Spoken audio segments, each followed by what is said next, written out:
I mix what I like, what I like, what I like, what I like, what I like.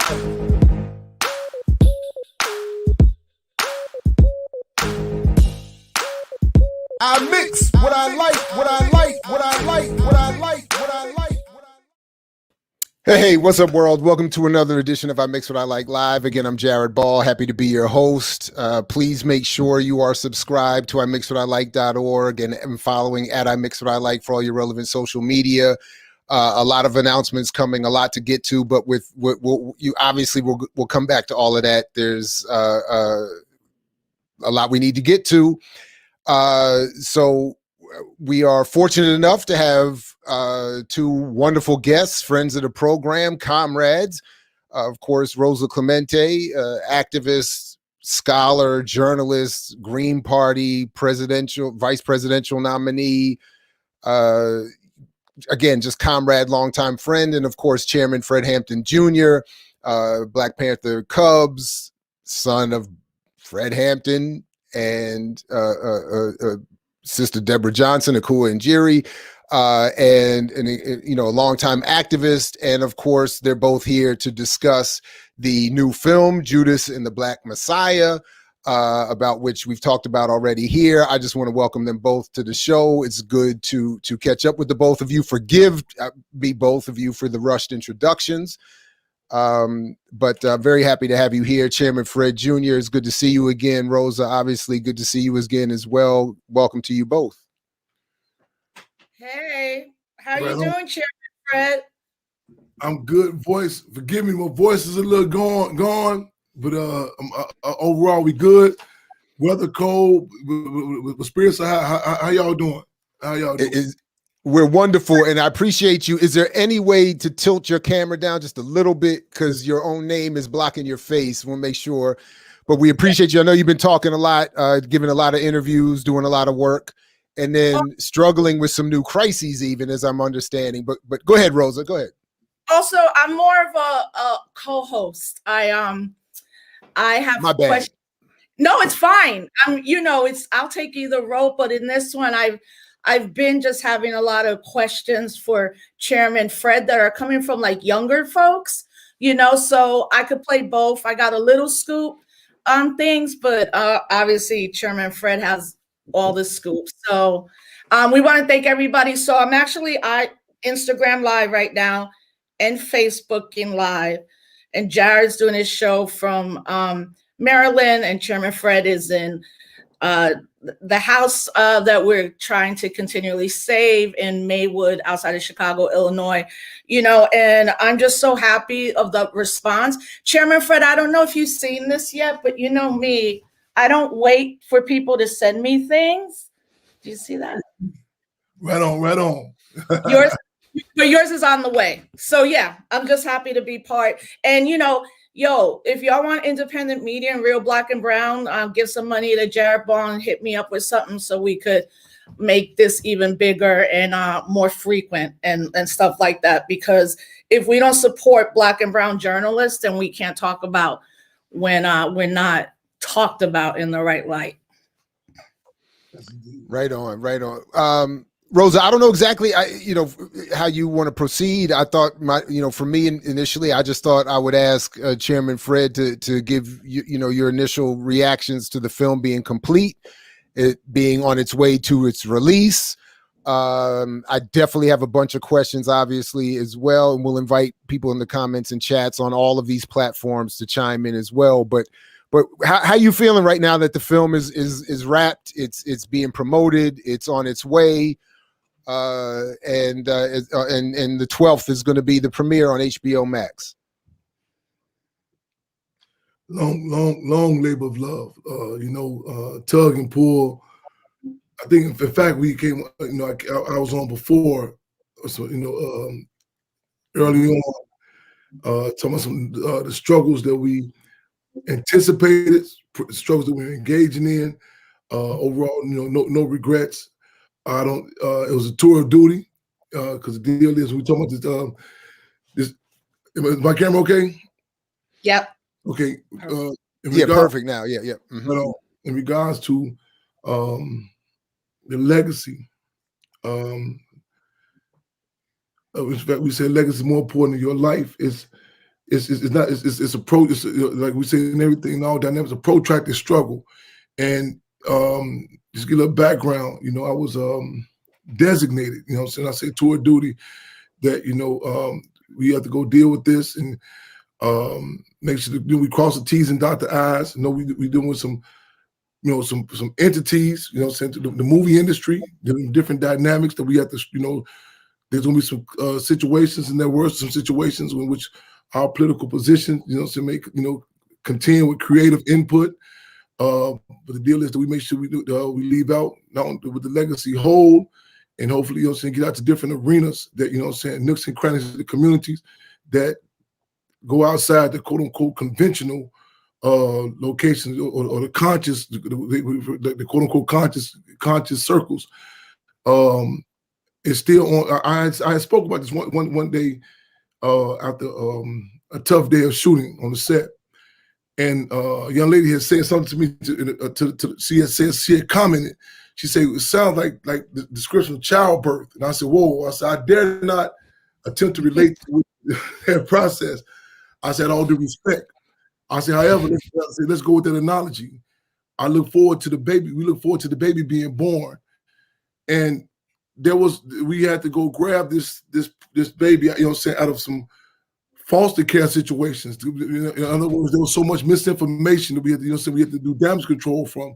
We still had to watch for, the process of the editing / vaccination process. So we still have to watch this the ongoing process of making sure that it stays in good hands, and and the type of discussions and where we want to plan to go with it. So it's not a done it, okay, wipe your hands, 9 to 5 job, we gone. It's an ongoing process of a legacy that has been under attack by bullets as well as sugar-coated bullets, by nefarious intent as well as naivety. But again, go to the heart of your question. It's therapeutic amongst others. Just even had the type of discussions that have been for quite some time forced to be only talked about in quote unquote coded conversation type of ways, where you whisper, you don't say it in public. Talk about COINTELPRO, assassinations. So it's a release, and I'm charged up, and looking forward to continue to up the ante in regards to this not only this discussion, this dialogue, but the work in general. Right on. Rosa, did you want to talk about any of your first thoughts or raise any questions of your own in terms of the having been involved with the process before the film gets started and the filming gets started to now it being complete and ready for its premiere? I mean, I'm incredibly humbled, but I've known Chairman Fred since 2001, and we spent a couple years really touring and doing some incredible work, all before social media and all of that. And for me, and Chairman knows this, that we struggled a lot, a lot of times, a lot of long rides, a lot of waiting to get somewhere to the next gig, so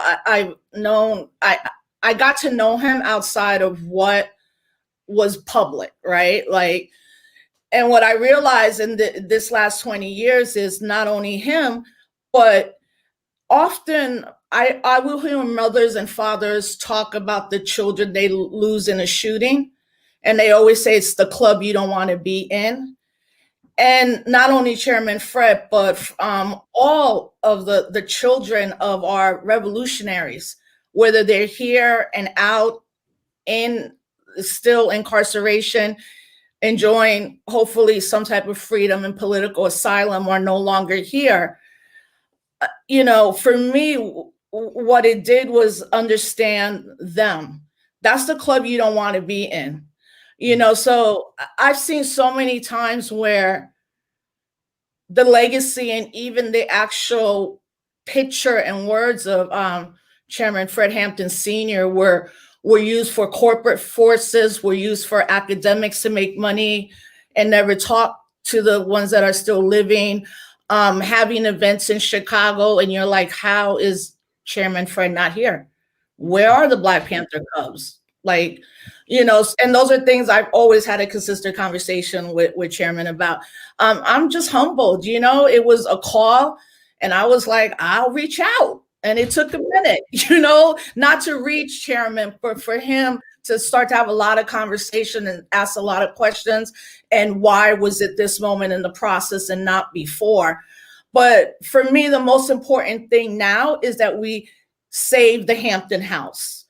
And the beginning of this journey, we all did as much as we could to help Chairman, the Black Panther Cubs, Comrade Okua, to save that house.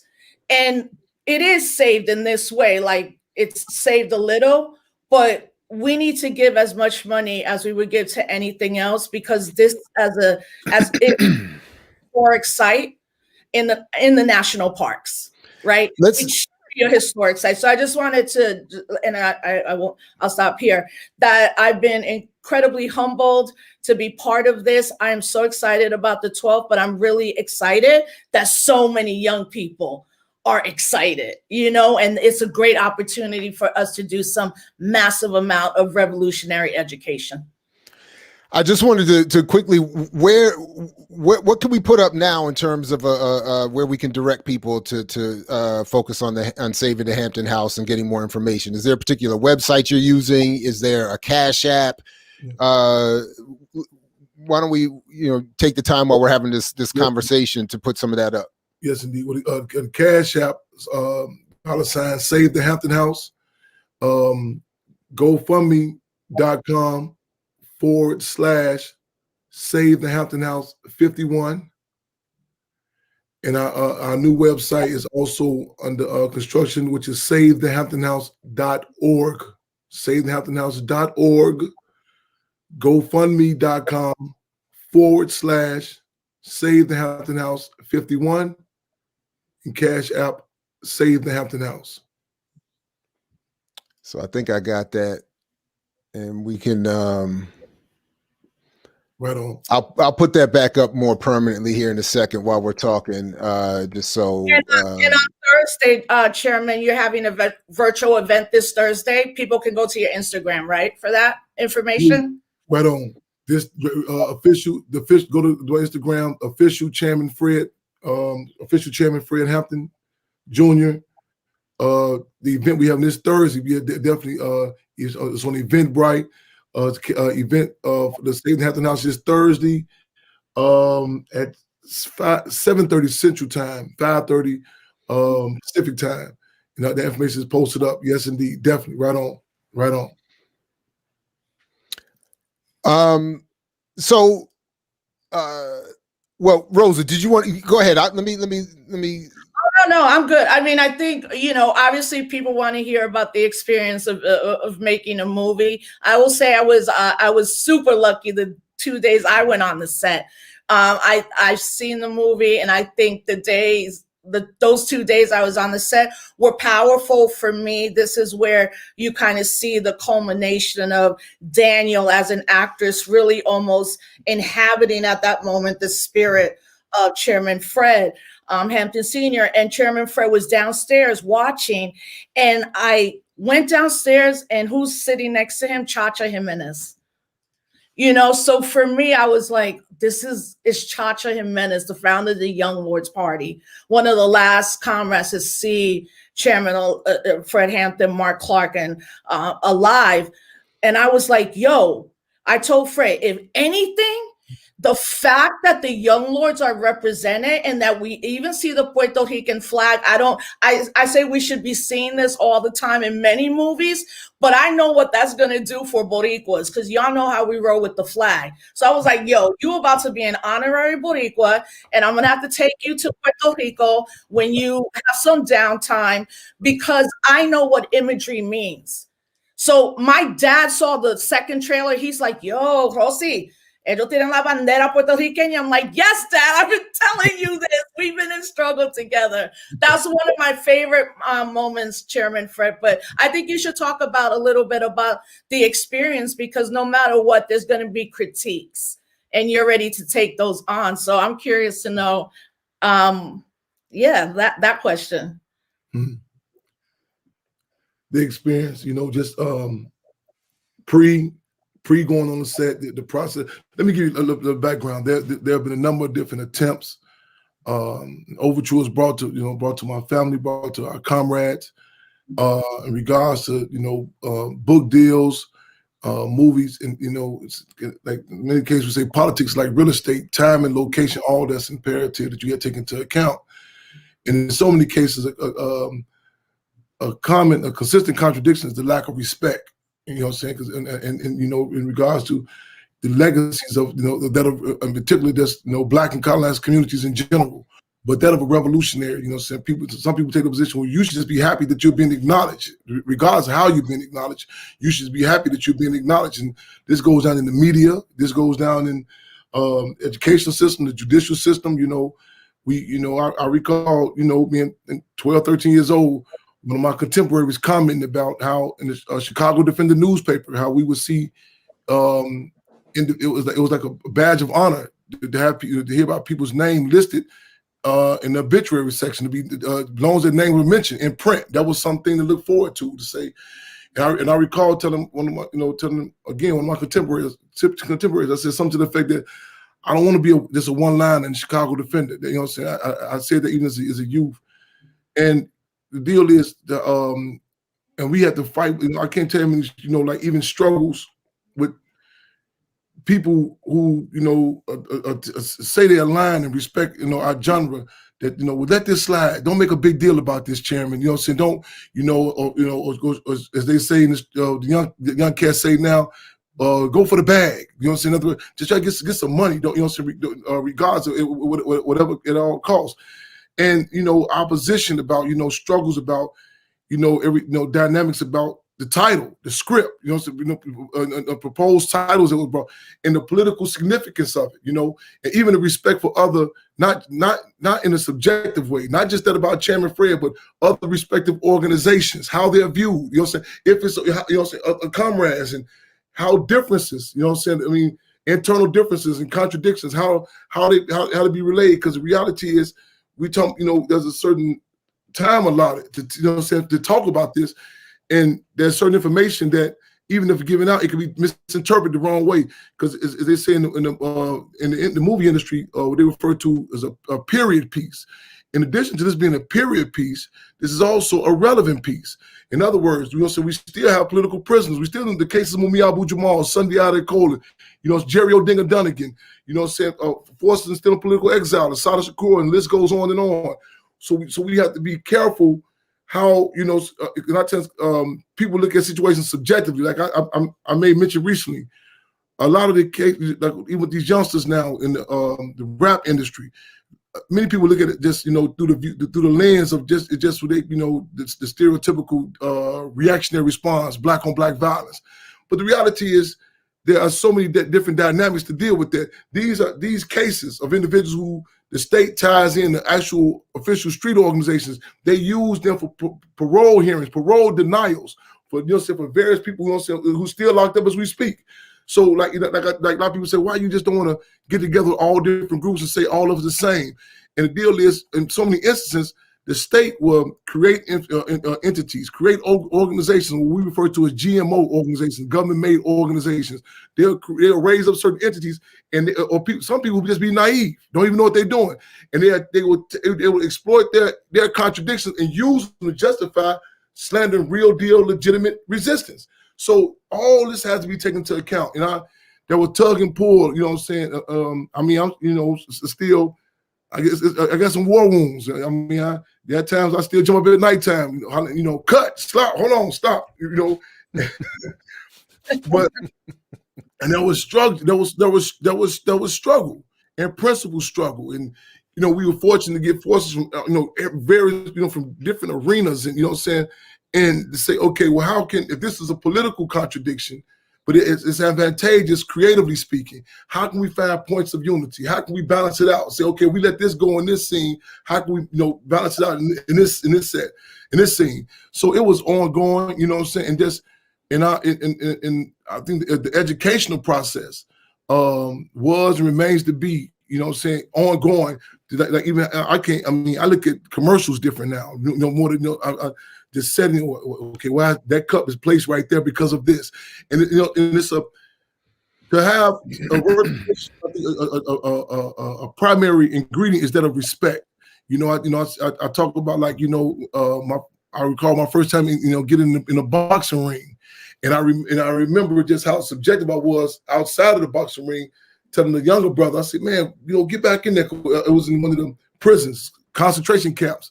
And the older brother, he was in the fact the brother he was in the boxing ring with was actually an individual who was locked up with Chairman Fred Sr. in 1969.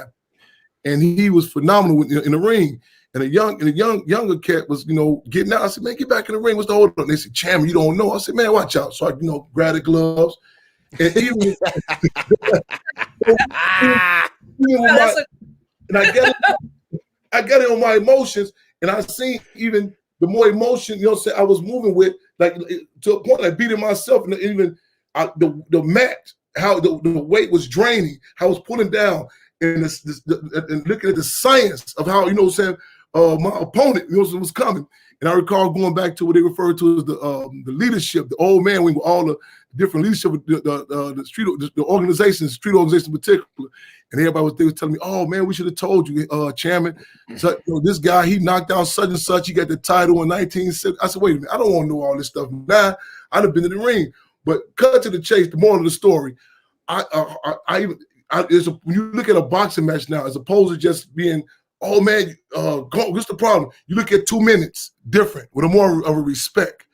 In that boxing, the dynamic of the thespians, the artists, and what I'm saying, like even that scene with Daniel walking to the approaching the door, the trailer, one of the trailers where he approached the door to do the meeting. The emphasis, the struggles we had about, like, the emphasis on Chairman Fred's walk and the amount of times they would do it. Outside looking in, you're like, okay, he just walking to the door.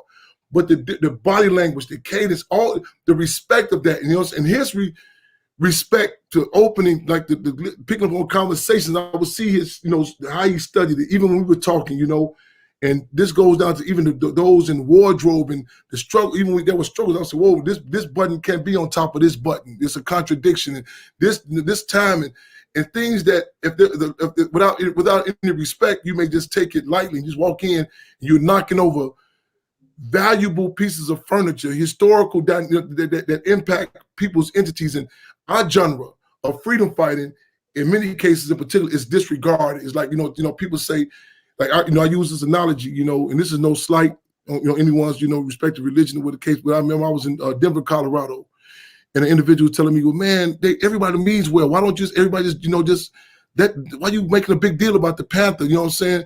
I said, I hear what you're saying, brother. I said, I'm going to do my prayers. I say, I'm going to pray to the north. He stopped. I said, that's offensive, isn't it? He said, yes. I say, my point exactly. There's a definition for the Black Panther Party. There's a structure to it. If it's not your cup of tea, so be it. You know what I'm saying? I recall at the funeral service for Stanley Tookie Williams, the co-founder of the Crips, we had left to do a community repast. You know what I'm saying? Because there were some contradictions. So with the community, we were talking about the class and class contradictions in particular. But I recall seeing the Tookie Williams that grew up in the climate similar to I grew up in, deprived of an organization such as the Black Panther Party, where the only options provided were a Boy Scout or a banger. And I said, I committed never again on our watch. Well, you know what I'm saying? We be deprived of that. Comrade Akua and Jerry, formerly known as Deborah Johnson, when she talks about Tupac, she said, Pac needed organization and organization needed Pac. That, you know what I'm saying? You see so many people can't even sum up Pac. They say, well, he wanted the streets and blah. And he was, but the deal is that dynamic of, like, I remember a young lady told me one time, she said there was a situation, she had a situation, her family's from Haiti. And they had an issue at her home on the east side of Chicago. Some guys that really commandeered and took their front porch over. and they reached out to us, and we went to go deal with the situation. And she said something to the effect, she said, I really can't understand you. She said, I be seeing the books you read, how you talk, but then I see you how you deal with situations. She said, what are you? Are you a political thug? How do I describe you? And that you know what I'm saying, that dynamic is Field Marshal George Jackson said, without the Black Panther Party, I fear what have happened to me. This dynamic of many people can't see how we deal with the revolutionary, how you deal with the gender contradiction, how you deal with, you know what I'm saying, the race contradiction, and you know, and not making it necessarily antagonistic. And the politics provides us that, and those struggles we had to say, okay, this lays out, this is a discussion that if we're going to talk about this, I don't think we have the leeway to go into details about this. So it's a discussion that may be premature. A lot of people say, well, this movie, I learned everything about Chairman Fred and the Black Panther Party. And we said, there are no cliff notes in Cub class. There's no quick fix to this here, you know? And, you know, you can't put a shark in a fish tank. You know what I'm saying? We're talking about a revolutionary, you know, we're doing a revolutionary organization. And we're talking about there's certain dynamics that we got to go to the graveyard with, you know what I mean, that we can't talk about, you know? There are certain contradictions. We as servants of the people, we have to assess, are they ready to have this discussion in an objective way? Not, you know, not say that. Not that we want to have gossip or subjective some situations. And we told the people, I was doing an interview earlier, and I was struggling with the terminology about Defense Captain Mark Clark. You know, I said, no, he wasn't there. He was hanging out. He wanted to be there. He was on duty.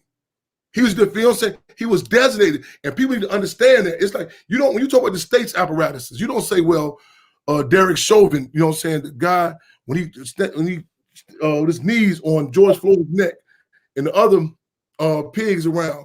Well, maybe they didn't do nothing because they friends or they buddy. You do not devalue that to some sort of subjective sentiment of that. Because the reality is, as Minister U.E.P. Newman said, this is an occupying army. They have a job to do. It's a war being waged upon us.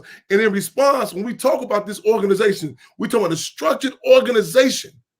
You'll see that they had a job to do. And crazy as it sounds, it's coming down to Ernesto Che Guevara saying, a revolutionary, no matter how preposterous it may sound, is guided by the most sincere sentiments of love, a love for the people. Right on. So, Rosa, if you know, do you have anything lined up, queued up, question-wise, comment-wise, response-wise to anything?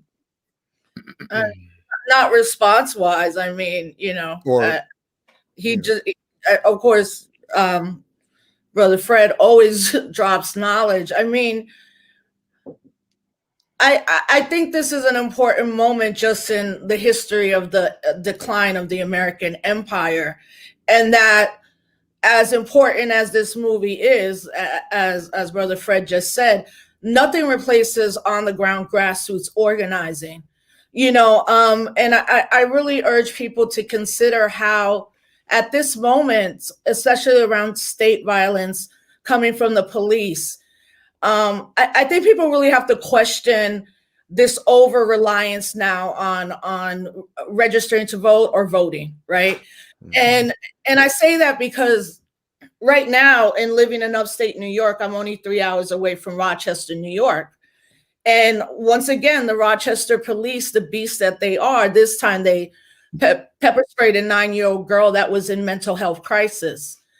You know, and I started getting phone calls like, oh, can you talk about the leadership? I said, do you want me to talk about that the mayor is Black, the DA is Black, the police chief is Black? Because I could do that. And what I began to realize is most of where we're seeing these killings are in, quote, democratic cities, whether big or small, right? And now that we have the same people who look at us, who look like us, but this visibility or representational politics has got us real stuck right now. You know, and now with the global pandemic, we're dependent again on the system that we, particularly as African-American, Latino people know, we're adverse to wanting to even go to the doctor because of experimentation on our bodies. So I want people to see this as an opportunity to really dig deep into where we're at this moment, that history doesn't repeat itself. It stays on a continuum. And the only way it changes is not to just reform this, to upend it all. And in fact, folks should check out, and I got to put Brother Fred in contact with V Bravo, who has been in Chile with Rod Stars and G from Rebel Diaz, documenting the revolution. And what they're doing in Chile is they're not waiting to vote in somebody. They're rewriting the Constitution. They're rewriting the Constitution of the country. And it's coming from young people, from Afro and indigenous Chileans.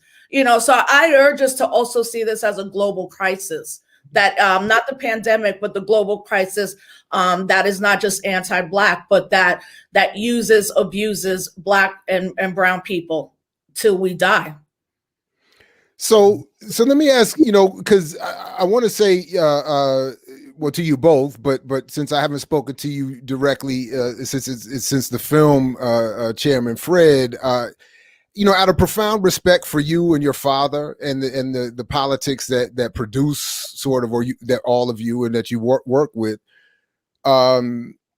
I want to, you know, I want to ask how you felt and even submit to you my own critiques of the film and contradictions that I feel are you know, for your own review and criticism. In other words, you know, I don't want to be misunderstood, but at the same time, I'm concerned about the film. In other words, I wonder to what extent it's going to help the project that you are engaged in.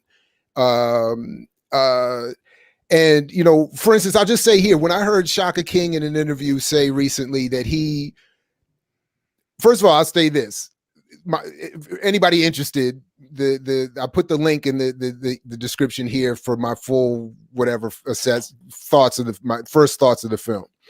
But when I heard, but for this conversation, the film is very well done in so many different ways artistically, I think. The story they want to tell is told well. It's engaging. It's well acted. I definitely want to hear more of your thoughts on the way that the actors portrayed not only your father and your mother, but in general, what you thought about that. But so it's all very well done. But when Shaka King said in an interview recently that he had heard of your father, but, you know, he had to learn more. And then he said he had never heard of William O'Neill before the film was brought to his attention. And then he is put largely in charge of creating the story that is told from the perspective of O'Neill. While I think incorrectly still calling it a biopic when it's not a picture about your father. It's you know, like, I mean, we don't see anything about your grandparents. We don't see anything about your father's childhood. We don't see anything even about his early activism. You know, when he's, already 14 in the NAACP and already appearing in intelligence agencies' files. You know, so like in a biopic, we would have seen all of that. We would have seen that transformation. We would have seen that. How did he become the man we just see largely speaking in the background to William O'Neill's story? That was to me so frustrating. I have to admit that, man. I'm sorry, man. It was so frustrating to me to see that I felt like we're literally and it's done well, but we're literally watching Fred through the eyes of William O'Neill. And I was like, damn it, I don't want that. I want this. Anyway.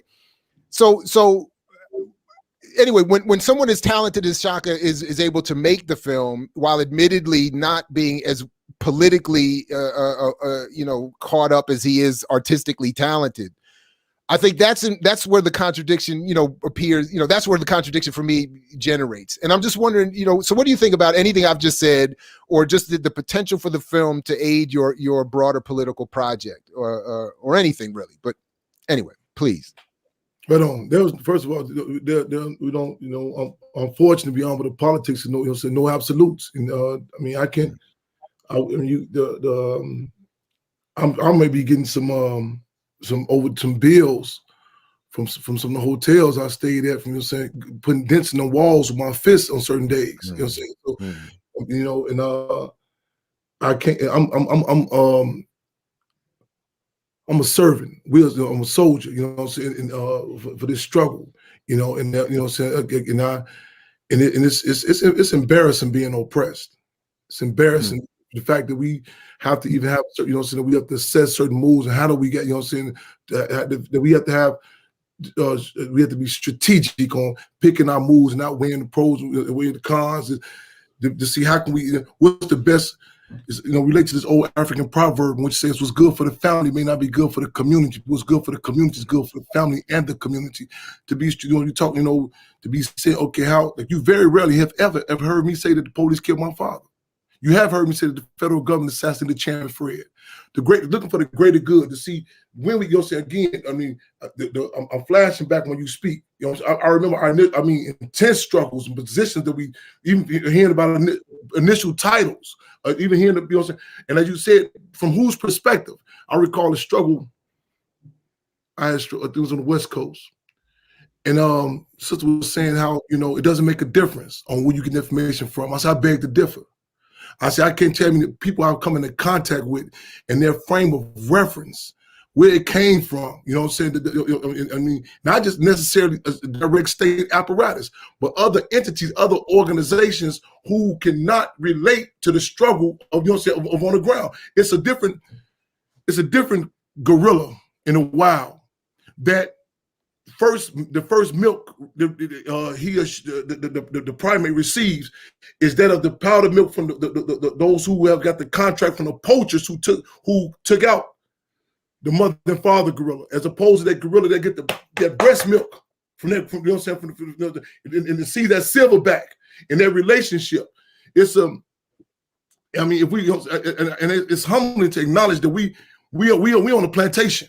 And I distinguish, I distinguish a slave from those who are enslaved. When I was held captive, when I was locked up in those concentration camps, never capitulated. However, I pick my moves, and you know what I'm saying, how do we, you know what I'm saying, the deal is, because we are servants of the people and servants of history. How can we lay this prototype out there? I tell people, if you ask most women what they would do, and that's what they would do for their children, you should get a different answer. If you ask me what I would do when I do for the movement, for our people, you will get a different answer. The deal is, I assess what we're dealing with and say, what are we capable of doing? You know what I'm saying? What are we assessing, and idealistically speaking, say, oh no, this would be, what a wonderful world it would be. We can get this out, say this, put this out politically, and also in regards to the ecosystem. What you know what I'm saying? Because are we? You have to distinguish. Some people, like, what are you fighting for? Some people just want to hear themselves talk. They want to get back and to convince themselves. As service of the people, we're playing to win. We're playing to win. There's, you know what I'm saying, certain moves may be beneficial for the individual. There's certain, you know what I'm saying, but the deal is, how can we, like, when out? Okay, can we get this out with this being uncompromised? And, you know, what's the follow up? How do we move with this? You know what I'm saying? Recognize who is upon, but no doubt about it. You know what I'm saying? The struggles, like I say, I could see impact of like, it was a situation, one of the camps, concentration camps I was here captive in, Stateville, referred to as Deathville, and we had it was a policy, a rule amongst the administration. If I get caught passing in from any books, any literature, any other, you know what I'm saying, immediately we both being placed in isolation, and additional time added to our sentence. And I remember a situation one time where this cat had came in, and he wanted some books, and I said, no go. And then another brother came in. I said, get it to him. And so initially they were looking at it subjectively, the different street trials. They said, well, how you give it to him and I give it to this one? I said, first of all, I would not be belittled. We would not be belittled into some sort of dynamic that we tripping over to the street trial. However, this brother, and this particular brother I'm speaking has since been assassinated. Lawrence Loggins. You can Google him. It's a big law. You know what I'm saying? It was the Chicago Sun-Times referenced his death as an assassination. I seen something in him. In fact, to the point that later on, he had got the name, we referred to him as Little Bobby Hutton. I brought Bobby Hutton's niece down there, so we had a conversation with him before we sanctioned him with the name. The other cat, on the other hand, I said, man, it ain't worth the risk. So we ain't got no problem about, you know, something happened to us. How we plan to win? Some cats just don't see, just, you know what I'm saying, just plan to be, you know what I'm saying, whatever they emotional or just being reactionary. We assess this move, you know, and we can say idealistically. A lot of people do what the Panthers call murder mouth. Man, if it was me, I'd do this, I'd do that. I can't tell how many advice, how much advice people were saying this and that. But the deal is, at the end, do the people it's people who've been amongst our ranks who I know detailed about the Rainbow Coalition, who have seen our present day work of the Rainbow Road Coalition, who have seen us go down to Standing Rock, North Dakota, who have seen the court papers of Comrade Conahoose with Tiny House Warriors when they went to trial, and the government bringing out the transcripts of every word I said, what chiefs I met with, but they still can relate to it. But with a trailer of Chairman Fred speaking with the Rainbow Coalition, people said, man, I didn't know that Joe Chairman done that. I thought Jesse Jackson done it. Just with a trailer. The type of conversations that are happening even now, the movie has not even been released. One comrade called yesterday with tears, crying yesterday. He said, man, I've been taking this work so lightly. He said, man, I didn't. And the sad thing is, the sad reality, but the reality all the same. David Walker had assessed in David Walker's appeal in the 1800s. The most intelligent of African descent can make a statement, can make an assessment. It will be taken under doubt or suspicion. Mm-hmm. A white person from any walk of life says something, it's a fact. We're talking about something coming from, though this is not only Warner Brothers, you have Charles King with Macro, joint venture and other forces, but just the dynamic, just the politics. I told one guy on the interview, he was talking, I said, you can say chairman now. The movie industry says it now. It's legal now. You can say it now. He started laughing. So just this to acknowledge, even you talking about the generation, I was even concerned before what we refer to as the pandemic.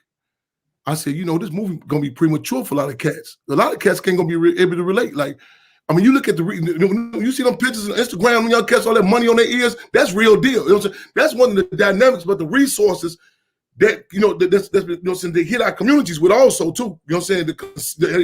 They create a certain type of people. As Field Marshal George Jackson said, capitalism not only affects the economy, it affects the psychic of a people. You talking about cats who would have been saying, why would they have a free breakfast program? Why you just didn't order Grubhub? You feel what I'm saying? So you can even relate to that. You know what I'm saying? This makes a certain dynamic official. You know what I'm saying? So I pick and move, and you know what I'm saying? We had the pros and cons, and definitely that was a soft spot of tendency. You know what I'm saying? Again, because the discussion. Our position is O'Neal did not commit suicide. O'Neal was took out by the government. He was took out by the government, and a lot of people say, "Well, what's the big deal?" This is a system that people need to understand that when it gets through with you, as Malcolm X said, you can lay down and do everything you can for it. And so when they get through with you, it's a wrap. But there are situations that the last week and a half, 2 weeks, information that's come out that we've been struggling against. Then we had to go against gaslighting, as they say in the industry. Not only on sets, but on the community where people question everything. Well, how you know this, Chairman? People come to say stuff to us, say, well, this book said this book. Chairman Fred had a saying, Chairman Fred can't walk up to him to my man, yeah, man, the Chicago Tribune said, Chairman Fred said, you dead right there. Your conversation, you dead right there. It has been officially acknowledged now that over 72 to 73% of the books and information that's put out by the Black Panther Party came from the feds, came from the FBI. It's been acknowledged.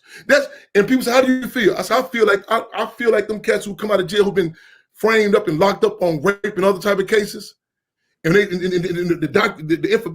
information proves that they were innocent. Just a feeling they had to look, say, man. You know what I'm saying? That not even though it's one thing to know the truth yourself, but to have a conversation where people. I mean, this is the opening scene with Martin Sheen portraying J. Edgar Hoover. Sad his mouth. People. Just growing up,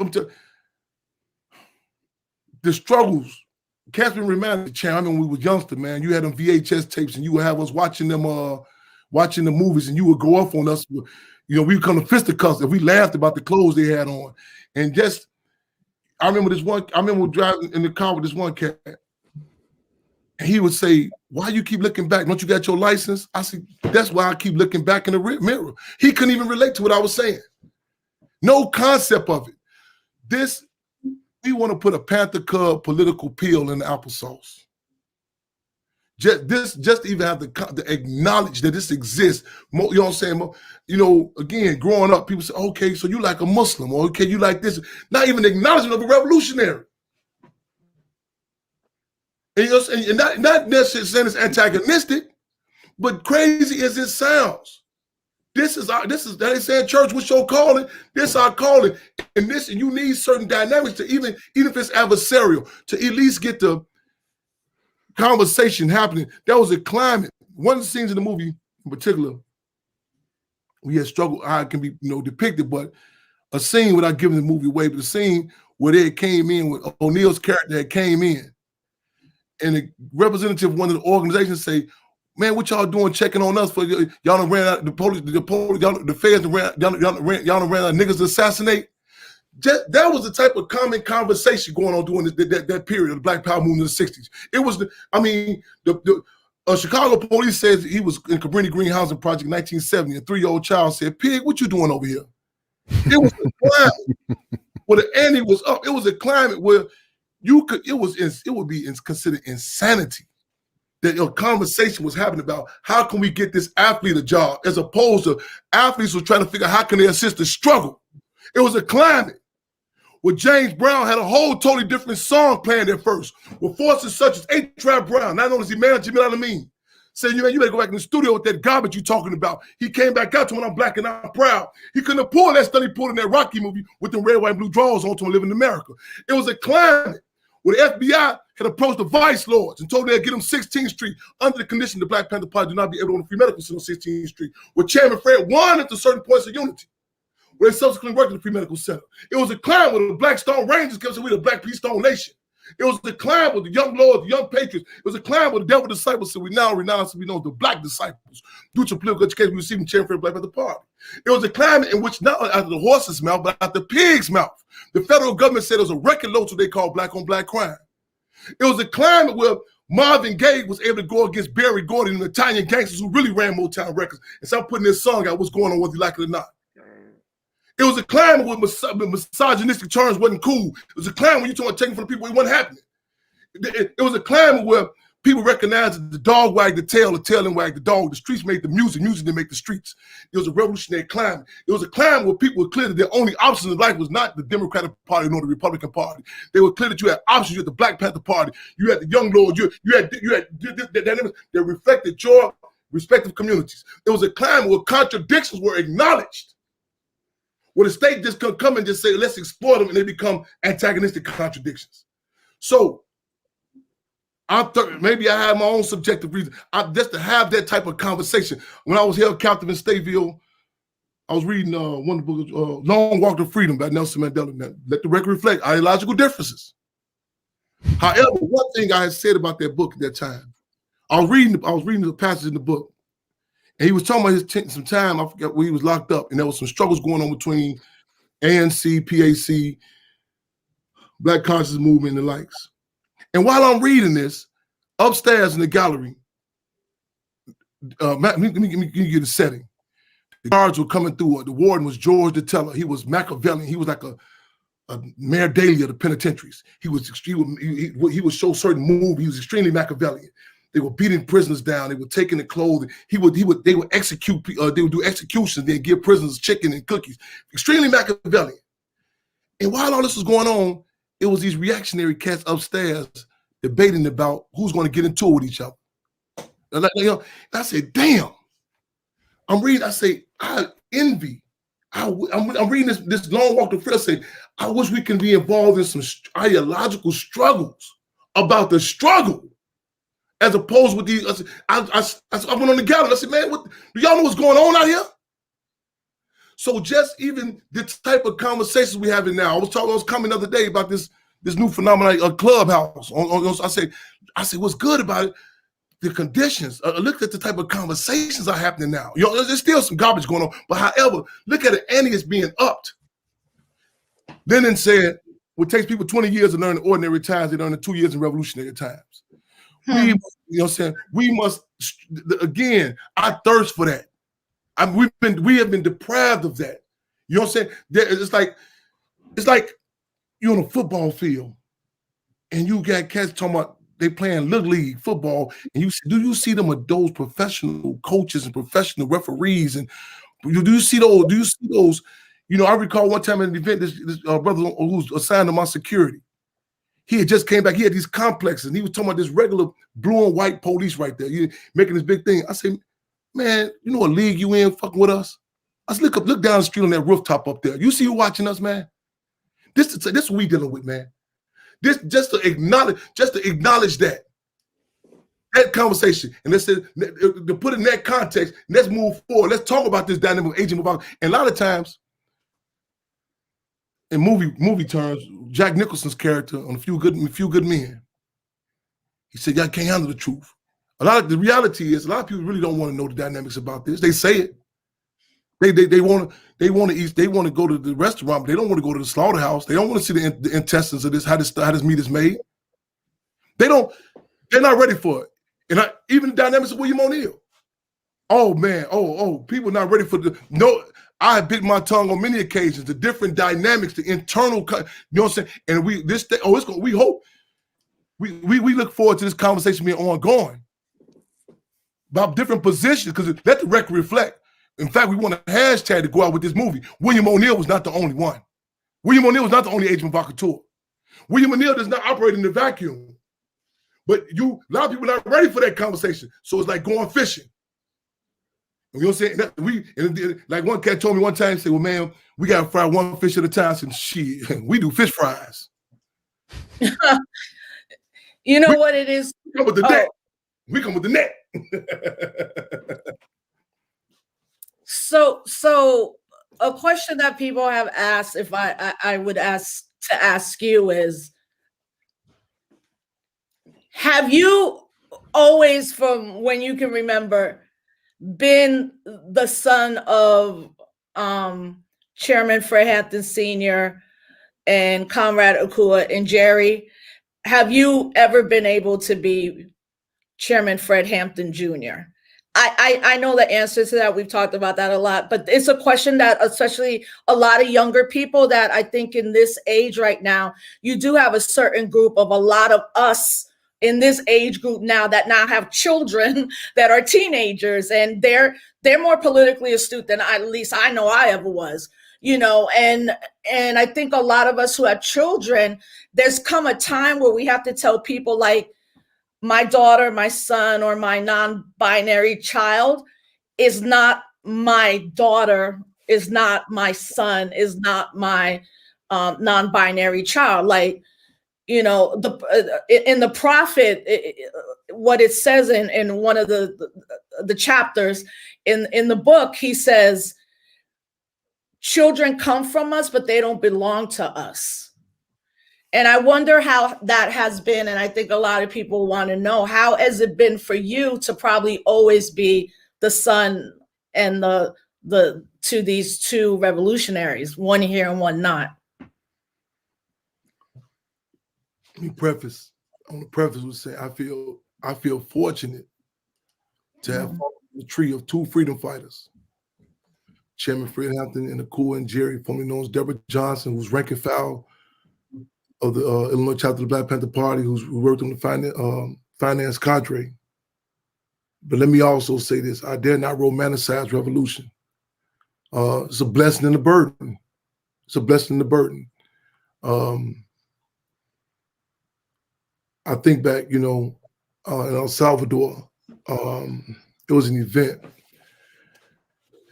They had, and you know, and I think to this day still they reference what happened.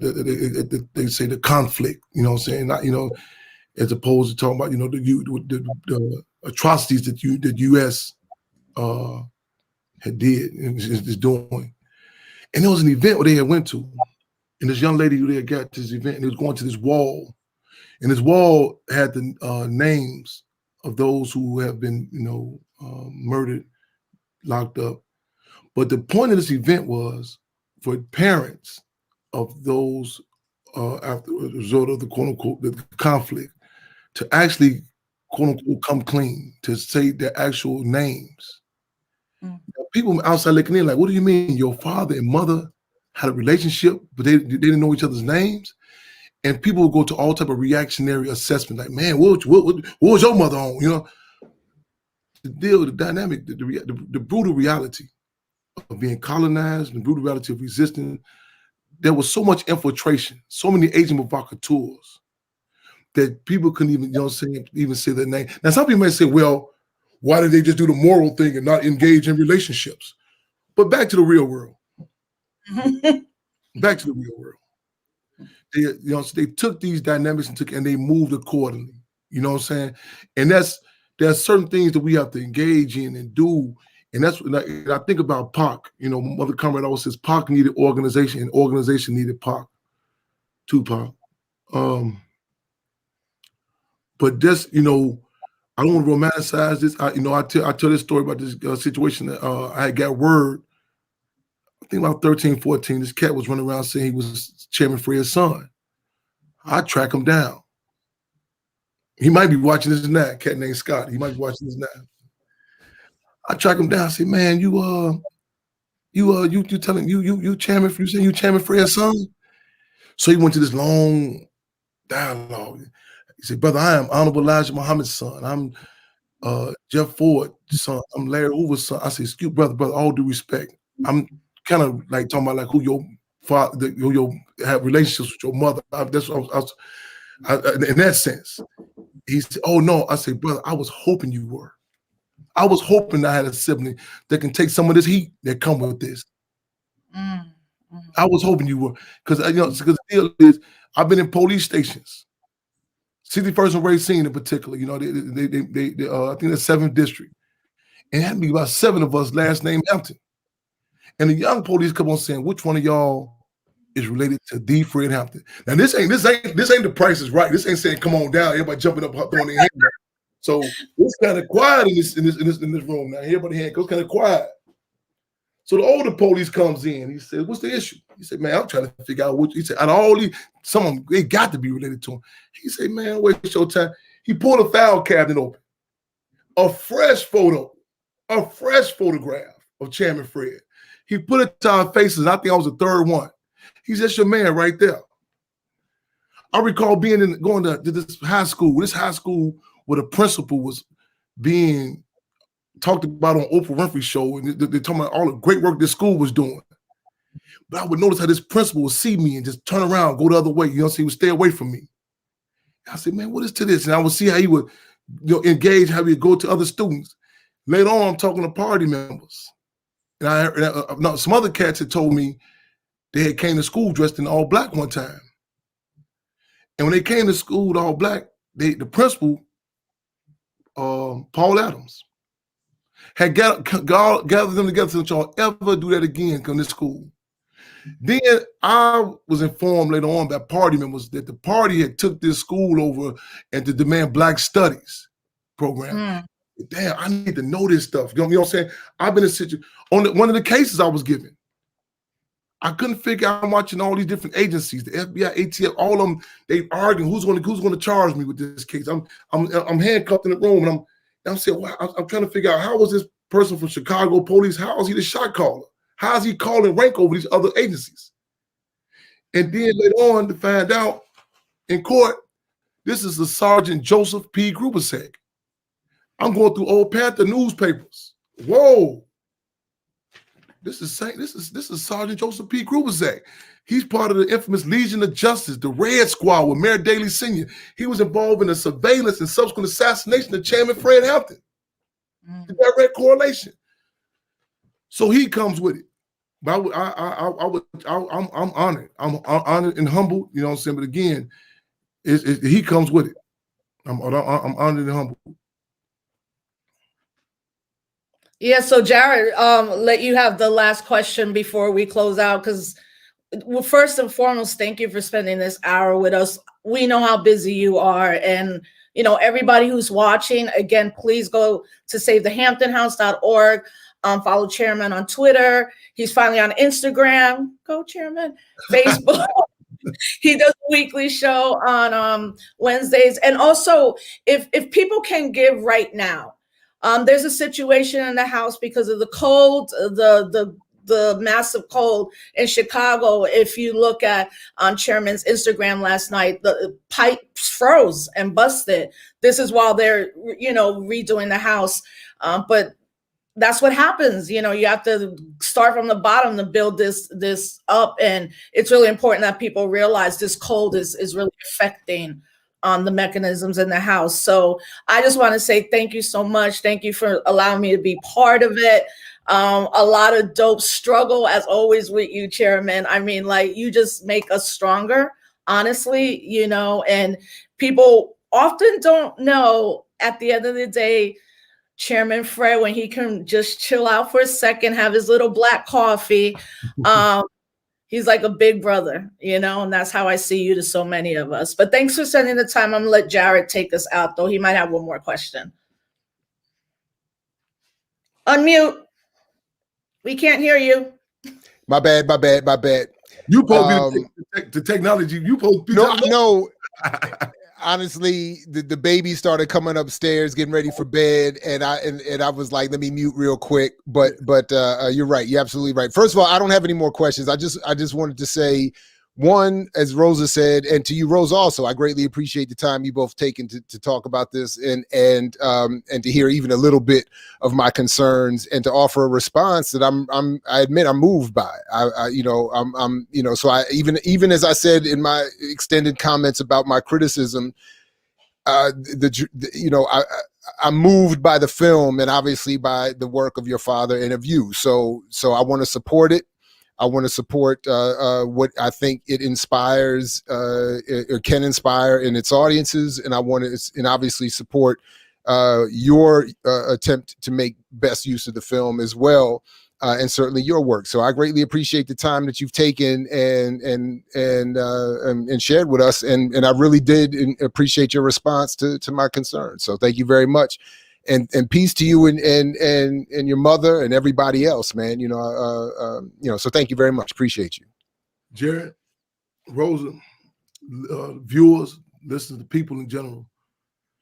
Thank you. I'm just, this type. I mean, this time is therapeutic. Again, just to have certain conversations, type of conversations.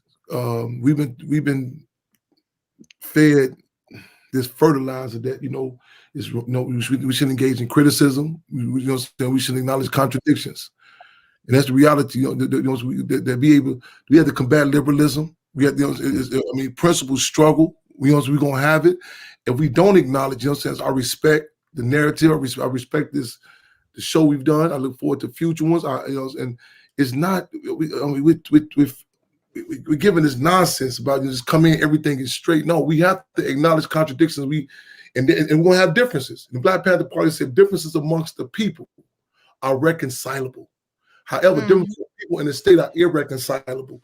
We have to combat this whole dynamic about I disagree about I don't fit. No, let's engage in let's principle struggle. You know what I'm saying? We again.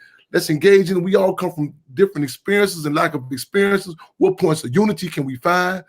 And that's the reality, you know what I'm saying? But again, I encourage people to come to this event. We're doing Thursday, 7:30 Central Time, SaveTheHamptonHouse. And thank y'all. Make sure y'all check out all the sites to go to. We posted.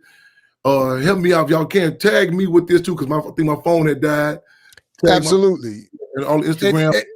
February 12th. This Friday, Judas and the Black Messiah Friday. Yes. And I want to let me just say real quick that just so we're clear, like this video has been monetized, and I want to just say that people talk about Hoover was a meticulous compiler of information that sometimes could even be useful to us in a contradictory way. And it's contradiction. Well, YouTube analytics are very, very detailed. So all the money generated from this video, we will send to the Hampton House. So if people are not able to donate while they're watching it live, the money that this video generates going forward, we'll just keep sending over. I'll just send it right over to your Cash App as it comes in. So we'll just keep perpetually helping generate some support at least, and people will know that as they continue to watch this video and share it, they'll be helping that endeavor as well. So anyway, and again, thank you. And I can't wait to talk to you again, man, and on and offline, and to build with you, man. Thank you very much. And again, love to you and your family, man. Love to y'all, represent respect. February 12th, Judas and Black Messiah. Matter of fact, I'm gonna give you breaking news. We gonna green light. I was waiting on Wednesday. We about to officially green light it. You know what I'm saying? So people, I'm posting on social media, everything to go support it. As I've been holding my tongue, I've been saying, wait for it, wait for it, wait for it. You know what I'm saying? So we about to green light it officially. Say, okay, this man, put it out there, post it, share it, tell it. Listen, everybody, for those who are going to watch it on HBO Max, that means you have to pay. So that's saying what you pay for the movie, that same moment, give that money also to Save the Hampton House. There's no excuse on why we can't save and support the things that will outlive us. And, Chairman, we love you so much. Everybody's like excited. They're happy, and stay safe. We love you, comrade. Love y'all. Hey, absolutely. Appreciation. Let's make history. Let's take history. Let's tape history, y'all. Real talk. Listen, while you're here, I want to say it while you're here, because the way I have ended every broadcast I've done for the last probably 20 years, to you we say peace if you're willing to fight for it, like Fred Hampton. So peace, everybody. We'll catch you next time here at I Mix What I Like Live. Peace, everybody. Peace. Right on. I mix what I like, what I like, what I like, what I like, what I like.